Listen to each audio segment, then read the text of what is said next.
Next up, we have braided ribbing. This is actually a really beautiful stitch. It's a little bit fiddly, but once you get the hang of it, it's really super simple. You can see where it's kind of braided along the front. The back side looks mostly like just regular ribbing. It's very stretchy, up and down and side to side. It would make a great scarf or even the body of a sweater. For this stitch, there's only 2 rows and it's a multiple of 5 plus 2. This sample I cast on 32 stitches.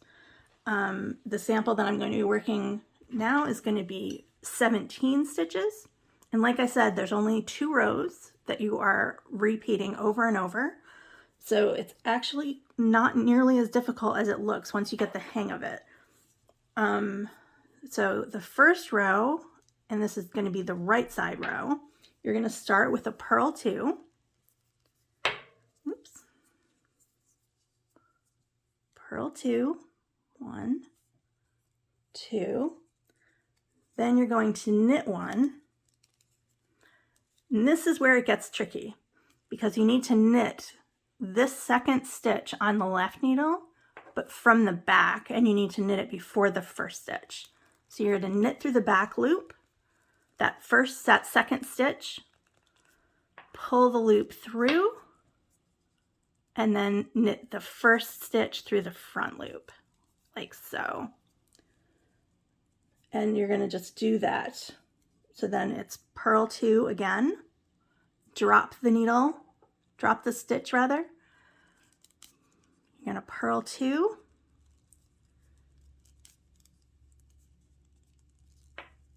you're going to knit 1 normally, then you're going to go behind the work, knit the second stitch through the back loop, like so.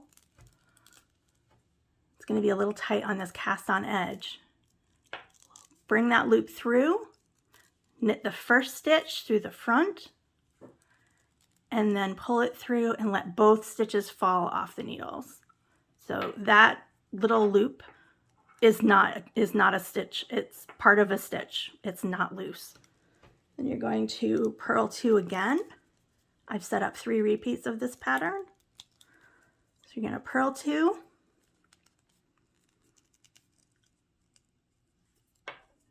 knit 1. You're going to knit that second stitch through the back loop, like so. Pull the loop through and keep it on your needle. Then knit the first stitch on your left hand needle through the front and let both stitches come off the needle. And then you're going to end with a purl 2. As you can see, it's a little bit tight. That is normal for this stitch. So you may want to go up a needle size or be aware of your gauge when you're working on it. Then we have row 2. Remember, it's only 2 rows. So you're going to start with a knit 2. This is going to be the wrong side row where you always start with a knit 2. Then you're going to purl 1. And then in the front, you're going to purl the second stitch, like so. Pull the loop through, and then you're going to want to purl that first stitch again. There you go, like that, and let both stitches drop off. Knit 2.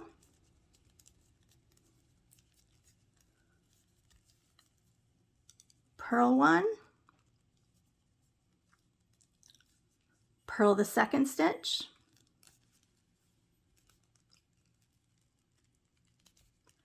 Purl the first stitch. Let both stitches fall off the needle. Knit 2. Purl 1. Purl the second stitch. Purl the first stitch, let both stitches come off the needle, and you're going to end with a knit 2. I'm going to do a right side row again, just so that you can see, and it won't be quite as tight as it was the first row off of the cast on. So again, all right side rows are going to start with a purl 2.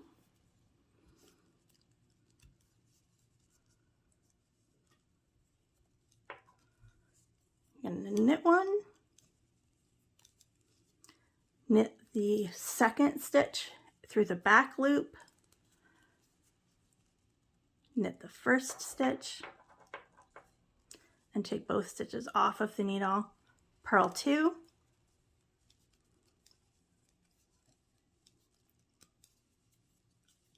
knit 1, knit the second stitch through the back loop, knit the first stitch through the front loop, let both stitches come off the needles, purl 2,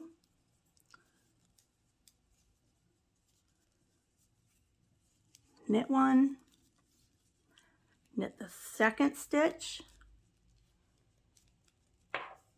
knit the first stitch, let both stitches come off the needles, and then you're going to end with a purl 2.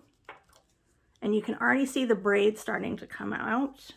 If you look closely, you can see the different stitches. So that's how you do it. Braided ribbing.